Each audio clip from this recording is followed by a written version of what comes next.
Hello, everybody. What's going on? Hey, it's Chris from the Charity Board Gamer. I want to tell you a little bit about 2019. 2019, I had this idea of just kind of doing interviews. I'd been doing a lot with Extra Life and just playing a lot of games, and I started interacting with people in the community. And one of the organizations that kind of reached out was interested in doing some interviews was Meepleathon. And I was like, I have no clue what this is. And so I said, okay, well, I'm going to start doing interviews. And I started doing these written interviews. And I was like, all right. So I decided to invite David, who's here today from Meepleathon, on. And we just, seriously, our interview format was this. I typed things in Hangouts, Google Hangouts. He would type back. I would type again. He would type back. And that was the interview format. After a while, I realized typing and back and forth is not the best. So I am beyond excited to be able to bring David on, kind of back on, as silly as it sounds, for an interview. If you haven't been able to watch when I was doing Extra Life last year, we were doing some Left for Dead 2 live streams. And David was on playing with us, and we were shooting everything, and I was doing horribly. I was shooting you a lot, as it turns out. Yeah, you were shooting Yeah, me a lot, and what was it? JoJo was attacking me with a chainsaw, like the chainsaw tornado thing. she But was attacking everything with the tornado yeah, it was chainsaw fury. yeah. It just don't trust JoJo with a chainsaw. So, but yeah, we had a blast playing that. We played that with Book of Nerds, John, JoJo, David, myself, and we kind of made that like a Sunday afternoon. So like, I'd, you know, afternoon after lunch, just kind of sit down, relax, play for a couple hours, try to get through one of the campaigns, um, play for a while, realize it's too hard, turn it to easy mode or normal mode. So yeah, it happened. It was kind of the It way it was. it did. I'm honored to be a part of this again. Thank you so much for reaching out. I can't wait to have a great conversation with you. Anytime, man. So let's start by talking about tell us a little bit about yourself. What kind of gaming got you kind of involved? Like, you do video gaming, you do board gaming. Tell us a little bit about both. Kind of what was the things that you grew up playing and everything like that. Absolutely. So, World of Warcraft.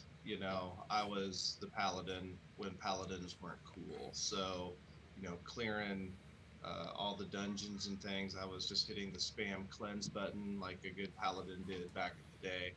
Uh, and I was involved with Extra Life for many many years. Actually, was part of the crew that helped get Kansas City guild status here through Extra Life. And then a buddy of mine called me and said, "Hey, I got this game. It's an amazing board game called Battlestar Galactica, and just come try it out." I'm like, "Okay." It was the greatest experience I'd had.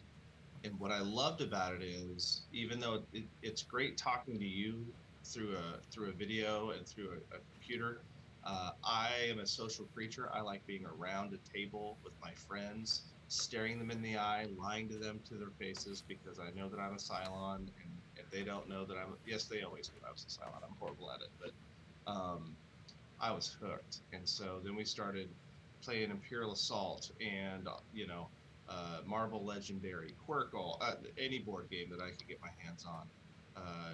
Gloomhaven is a big one for me. Love, love, love Gloomhaven. So um, I work at a place that helps the homeless in my community, and it was starting a young adult housing facility. And so we were going to take in 17 to 24-year-olds. We weren't quite sure how we were going to pay for that. And with me being an Extra Life for many, many years, I was like, shoot, I could play board games for 24 hours. And so I put a little something together. In a couple of weeks, we raised like, I don't know, $700. It was pretty lame. But now for 5 years, we've raised just over $20,000 to help for the young adult housing program here in my community, and hoping that this year is another big success as well. So Yeah, I mean, what you all been doing is a lot of fun, and I mean, I love the fact that it's helping the homeless. yep. And real quick, hello, kids planning. Good to have you here. Kids Hi. Planning is going to be on later to play Lock Up, the Breakout expansion from Thunderworks Games, so that'll be fun. Awesome. But yeah, like I just think it's awesome. Like when we talk about Extra Life, the idea of raising money and playing games at the same time Mm-hmm. is just a lot of fun. I mean, you've had some really cool pictures too. That when we put in our initial, I think it was our first interview that's on the website. Yeah. Um, like all the different pictures and the setup for everything in the 24 hours. You had prizes and stuff. It was just it looked amazing. It was so well Yeah. done. But I really appreciate you saying that. 99% of my day for Meeple-a-thon, I don't get to play games. I'm running around making sure that everyone else is having an amazing time. There's a lot of work that goes into to making sure that the event is a good one, is organized. That said, we always fail somewhere, and we learn from that. And we try to improve upon that the next year. Uh, yeah. So so, what were some of the things that you learned last year with COVID, with it being it was of course very hard for people to come and meet in person, which, yeah. like you said, that is something that is very much desired when it comes to playing board games. I've noticed. Yeah, Um, I learned that you should not attempt to do a virtual event if you do not. I am not technical. We were talking about this before. I had to rely on. I had to let everyone else run my baby, and that was very very difficult for me. And if I'm honest, probably didn't bring out the best in me some of the times. mhm. But I definitely learned that Meeple-a-thon needs to be an in-person event. That said, we were incredibly successful. I think we raised $5,000 last year, which for me was fantastic with what we were able to do. So it was a successful event. It's just not an event that I would want to do Yeah, no, I understand. again. I understand. I remember it was. I remember you were kind of like, oh, uh, I'm like, yeah, yeah. The digital landscape is a very time consuming. I feel sometimes when we come to playing games and stuff like that, because when you're playing a game in person, it could be 45 minutes. Yeah. You're playing it virtually, it could be an hour and a half to 2 hours. Sometimes you'll get that game that is a 2 hour game and it turns into 4 hours, and you're just Oh kind of yeah. like, 4 hours. I mean, we played a game. I love this game, and we played a game, and like I've got it on my shelf. We played a game, one of the events that we did, and it was crazy because we're playing it, we're having fun, but it's like past 2 o'clock in the morning, my time, Yeah. and so we had set to kind of go till 2.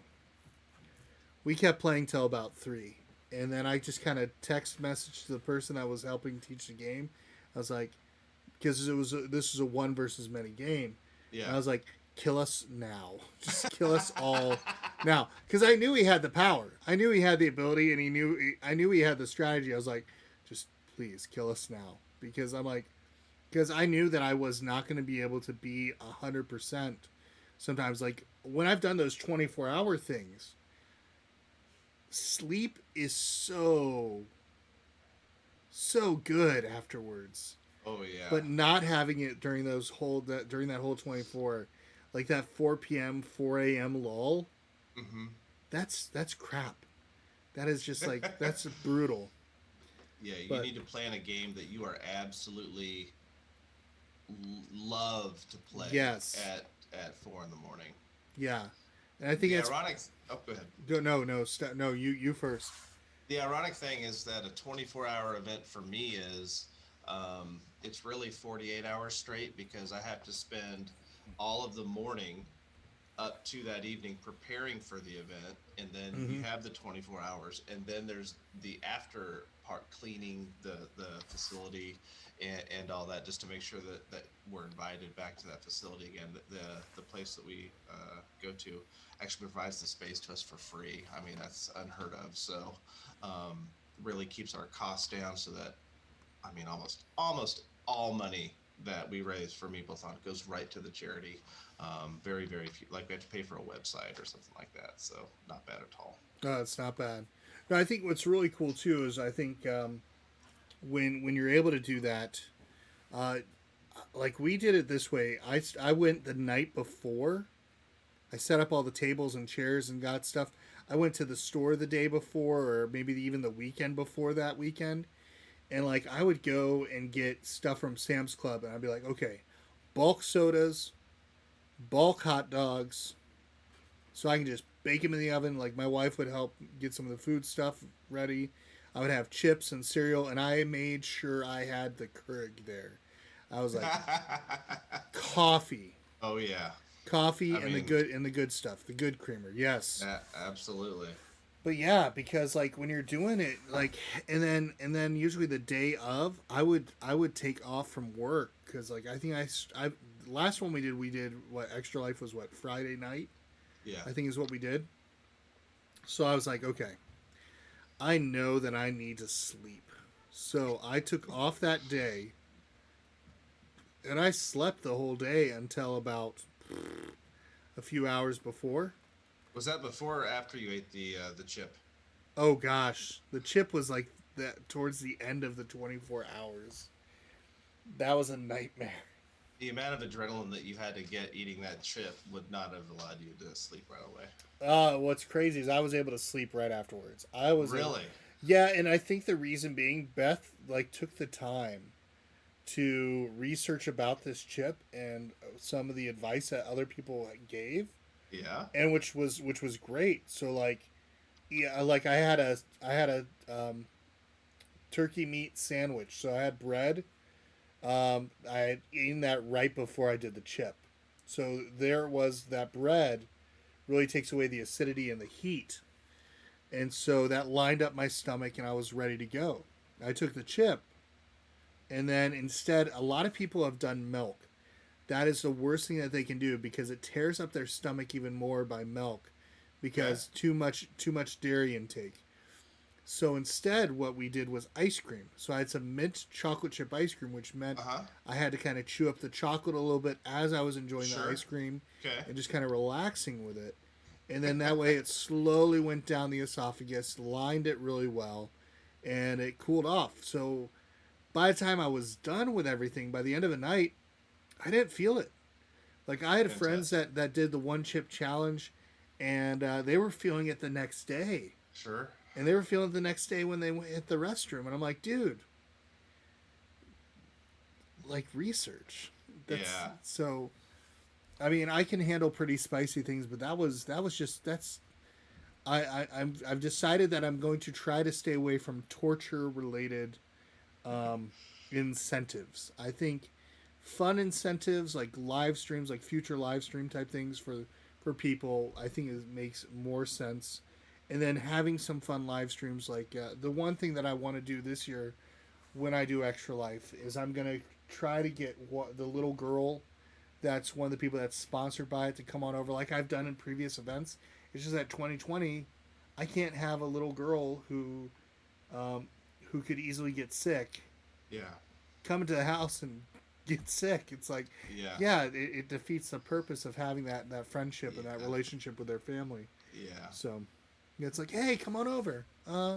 Yeah, Or not. yeah, or Let's yeah, let's not do that this year. yeah, yeah. But no. So what made you decide to help out with homeless youth? Because that's a drastic difference between homeless adults versus youth. Yeah. And tell me some of the stories about. Of course, you don't give any, of course, private information or anything Sure. like that. Sure. I mean, but tell us just some stories of the lives that have been affected by this. Sure. So, first and foremost, why did I feel obligated to help? When I was 13, my dad was killed in a work accident, and um, from 13 to 17, I went to high school and I survived, but I was pretty much on my own at that point. And then at 17, I moved out of my. It was like a Cinderella situation. I moved out of my stepmom's house, and I was on my own, and I was close to homelessness many many times. So when I heard that we were going to be venturing into that type of help, then I was all in. I'm a doer. If I hear of a need, if I hear of a situation, I want to get in there and I want to get my hands dirty. I want to do it. I want to be a part of it. And so I thought, well, shoot, let's see if we can make something happen. And and here we are. The the type of help that we give these kids is in so many levels. They have to attend budgeting classes. Um, that's just something I feel should be in every single high school. Should be a course that they have to learn how to manage their money. If you're not actively doing a budget, making sure that you have enough to pay your bills, pay your rent, pay for food, pay for transportation, um, it's difficult for them. So there's a lot of accountability that a lot of them are not accustomed to being held accountable for. So there's budget counseling, there's life skill classes, how to write a resume, how to interview well.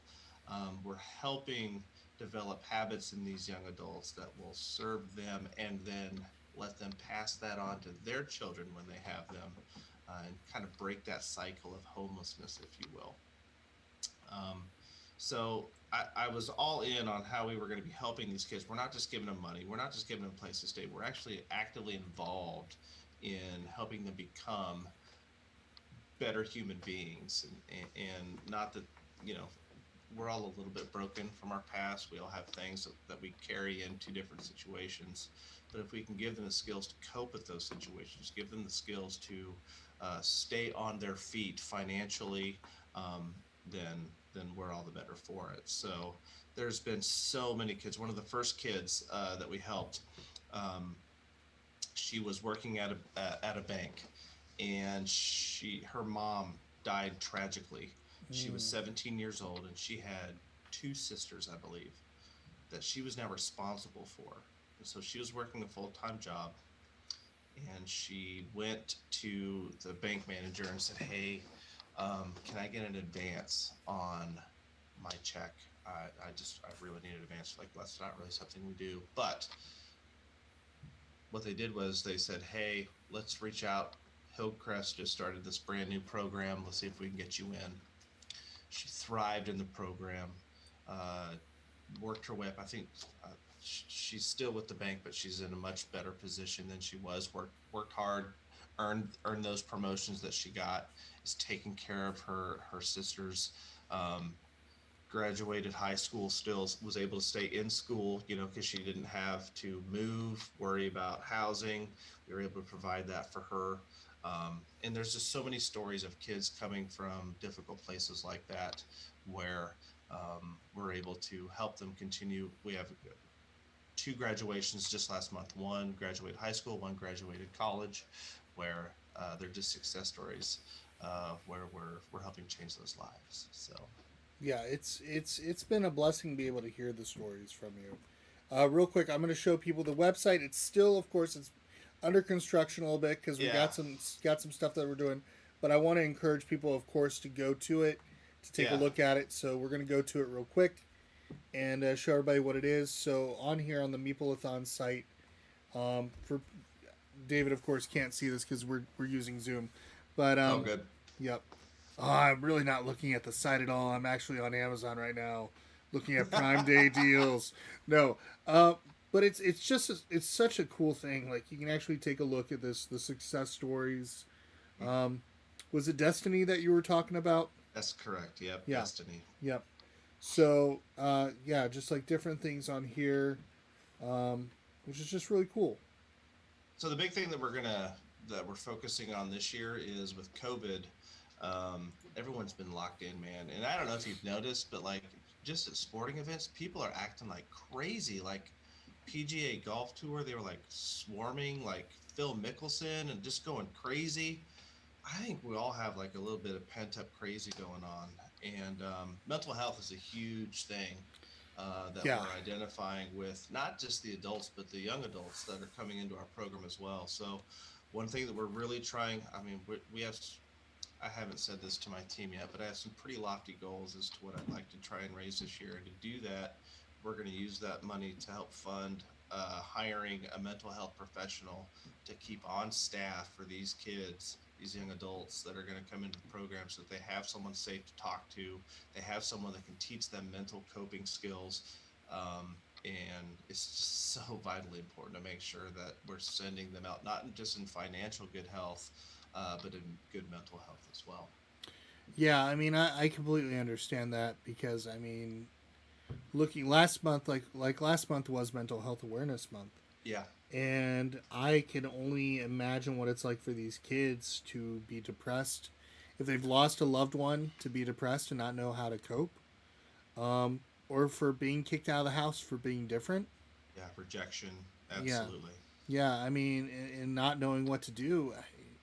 You think about it, there's reasons why there's organizations like the Trevor Project, which helps out with suicide. Yeah, It's because depression's real. It's a very sad thing, but kids go through it. Kids have a lot of.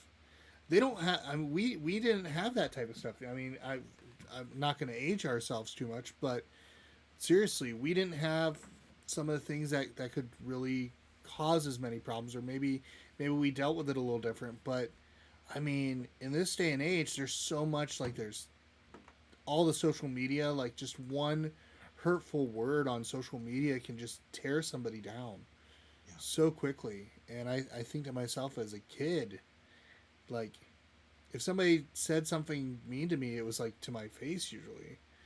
Um, Now Yeah, it's like, that's the unfortunate thing with social media is yeah, that we're now saying things about people instead of to people. And if you can say something about someone and not have to have any accountability for that statement, um, it, it's you're completely wrecking someone and feeling absolutely none of the negative effects of you saying it because you're not feeling it. You're disassociated from it. And so, absolutely, what you just said is yeah, absolutely true. We didn't have to deal that with kids because either a you were afraid to say it to the person face to face, yeah, and then you probably knew that it wasn't a good thing to say, or there was that interaction face to face, and that taught you how to or to not interact with other human beings. yeah. And I think that's important because I think we really do need to, as people, to just have those moments where we can talk with each other. I mean, I needed that connection, so that's why I kind of started this type of thing with this format.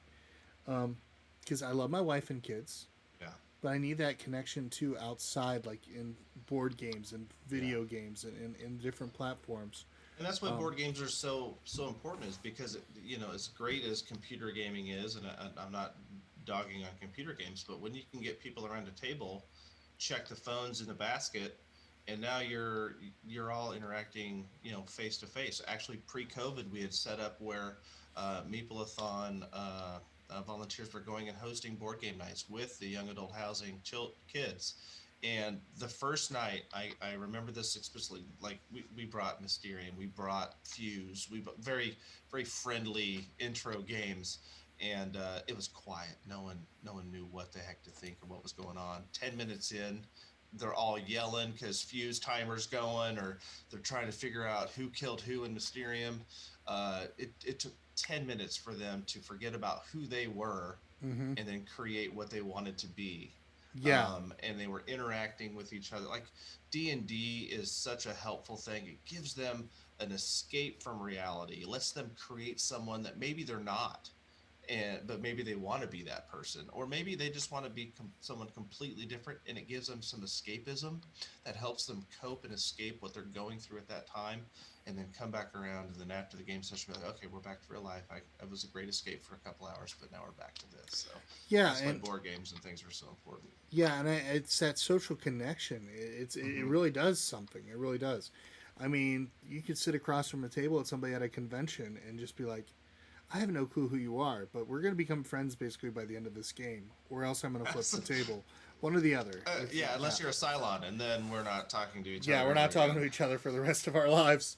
Um, no, I mean it's crazy. I remember high school was that time where it's like we would get up in in this in the loft type area of our barn, Mhm. and we would go up there and we would play Monopoly, and we would play it house rules because I didn't know that those weren't the real rules. Sure. So So of course, with the house rules, it took like 3 hours playing a game, but we had a blast. We would play GoldenEye and we would play that, and that would basically Oh be yeah. our Saturday afternoons. That and going to like um, not heavy metal, but what was it? Hardcore uh, music shows that my friends were in. Which Oh, heavy metal. Yeah, the cartoon heavy metal. no, we're talking about like hardcore music venue type things, like Oh where they sure, would yeah. where they would like scream, and I would like, and then all of a sudden all the rhythm changes and stuff, and I'm like, my friends were in it, and I was like, I don't understand this at all, Yeah. but I mean it's what they did, so I would go and I'd be like, Yeah. yeah, don't know what you were saying in that song or understood a single thing, but I did notice you always wear only your socks when you're not only your socks, but you never wore shoes when you're playing the bass guitar. That's Yeah. the one thing I noticed. It's like that was kind of the high school days. But And you're a better person for experiencing it, right? I don't know. I have a better understanding of the music, but Sure. like for me, I need to be able to understand sometimes the words. Like Yeah. it's just something like that's something that for me, I like there to be a balance of the Yeah. words and the song. Sure. If you're gonna give me techno, sure. If you're gonna give me dubstep, okay. But it's or if you're gonna give me classical, yes. But I need some sort of context and structure. Okay. All right. So yeah, so it's what it is. Now I am beyond excited about what you all have in store. Like you're already talking like we're talking big already, man. So Oh what are we yes. talking date wise though? We're looking. This is tentative. I was actually stressing hardcore because I had not found a venue for our event until 4 hours ago. I don't know if you know this, but COVID has caused a lot of gathering places to maybe not be as profitable as they once were. Yeah, And so less and less likely to want to be able to donate space and time. yeah. We're pretty sure we got that locked up. So we're looking at October 22nd and 23rd. It's Friday from 6 p.m. to Saturday 6 p.m. So, yeah, October 22nd and October 23rd. I'm So, still trying to think how many hours of a drive that would be for me. I think it uh, was. I think it was what 7 hours. I don't remember. it's no, you're driving from West Virginia to here. Yeah. Yeah, that's not a fun drive. Okay. It's probably 12 minimum. 12 minimum. Oh gosh. What would it cost to fly out, man? What's a I plane don't know. ticket? I don't know what a plane ticket All would right. be. Well, we'll work on that. We'll work Okay. on that. That's cool. That's cool. Yeah. But I just love playing with you, man. It's one of those things that I've enjoyed doing, and I think um, from this interview that we did back in 2019, we've been able to have this friendship kind of form from it, and it's just really Yeah. cool to hear about the good that we can do. And I think that's kind of where this continued on, the extra life, the charity Yeah. board gamer side. Usually, I think before, I think I just called ourselves, I think, family game night, Yeah. which was kind of what we were doing, because it was just simply that's what we called our after church program on Sunday nights, where we just invited people out to play. And Yeah. somebody else actually coined that phrase for our church, and it's like, oh yeah, come on out, because that's how I got exposed to board games, was 2018 Hmm. around May. um, my resurgence back into board games. But who's the guy on the right? What do you mean, who's the guy on the right? Seriously, Iron Peach? Really? Oh, Really? that's one of my best friends. Yeah, he's the best man at my wedding. That's James. Yep. James played some Left 4 Dead 2 with us, which was Yeah. fun. He's got a bone to pick with you, by the way. So Who, just me? saying. Yeah. Ask him why did he leave your Discord channel? What in the world? Why'd you leave my Discord? Did I over notify you with stuff? Yeah. What in the world? Oh, what, Iron Pete James? You've got a bone to pick with me? No, I'm saying you had a bone to pick with Oh him. no, yeah, okay. Oh, Yeah. I was like, birthday stream zombies. Oh my gosh, yes. For my birthday, I wanted to just spend time with people that I made friends with, and I did a birthday live stream, and Yeah. just playing Left 4 Dead 2, and just had fun. So, which was really cool. Yeah. He Yeah, helped fill in. Yeah. Who? I was. I think John wasn't able to play that Yeah, night. John could make it. Jojo, you peaching over there, so Yeah. it's good So, times. yeah, it's such a good game, and that new game that's supposed to be like it. It seems pretty What? cool. Well, we did they had a The alpha. They had an alpha alpha, test, right? yeah, that I got it. I got you a key. Did you play? Yeah, I did play it for like a little bit, but it was like Man, it acting. was It was acting up a little bit. So well, yeah, it's yeah. alpha. It's alpha stages. So That no, sounds I about right. I expected it to be perfect from the beginning.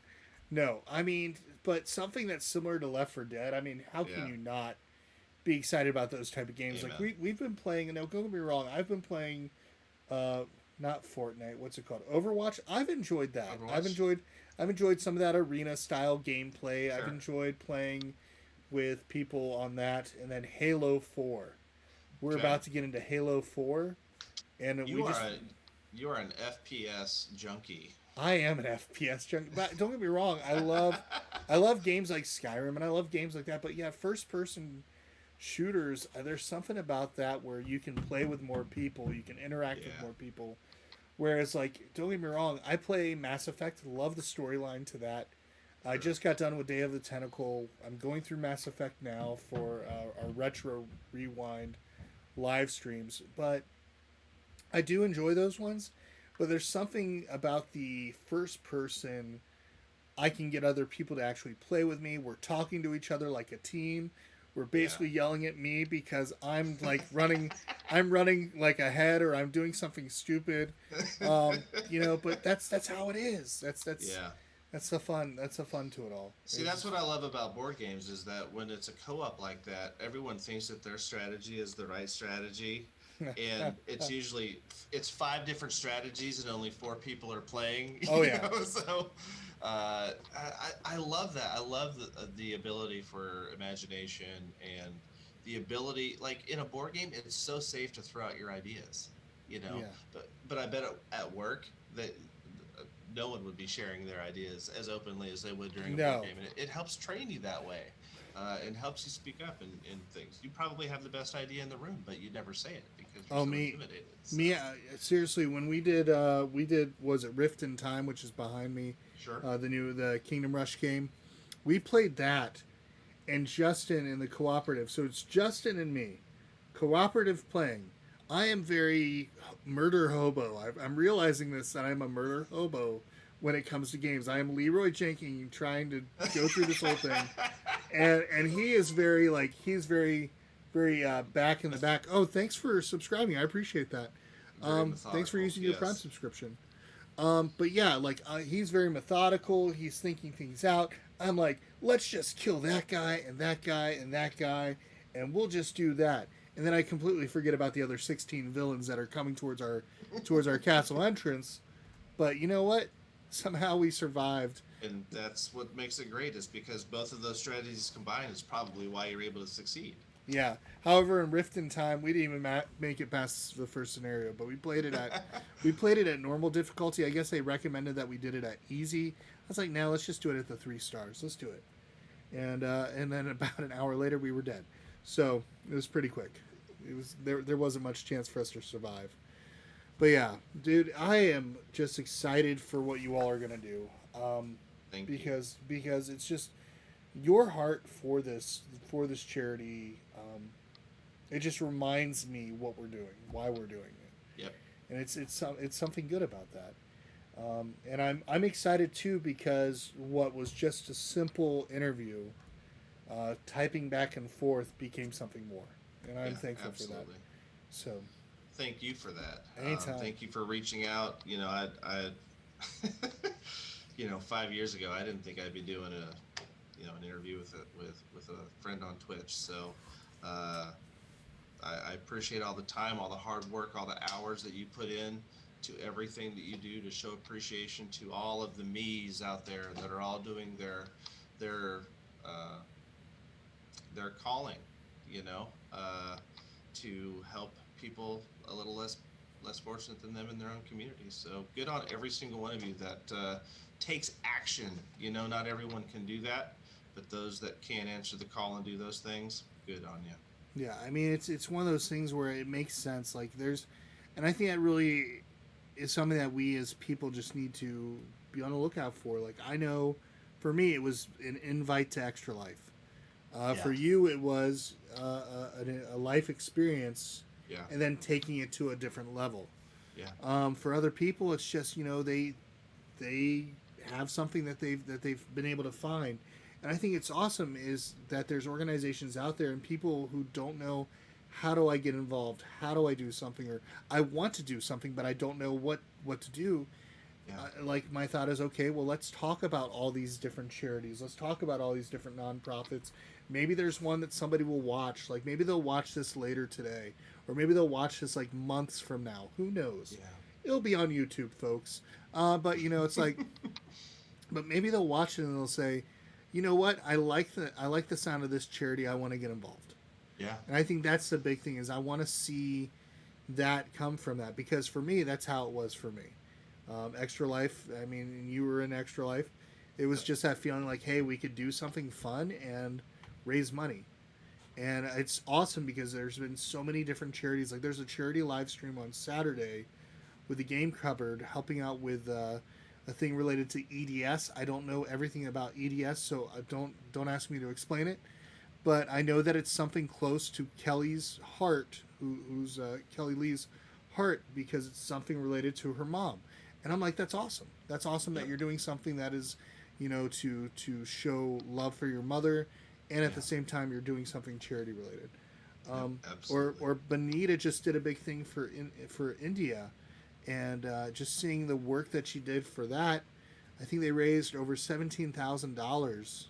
Wow, that's Um, incredible.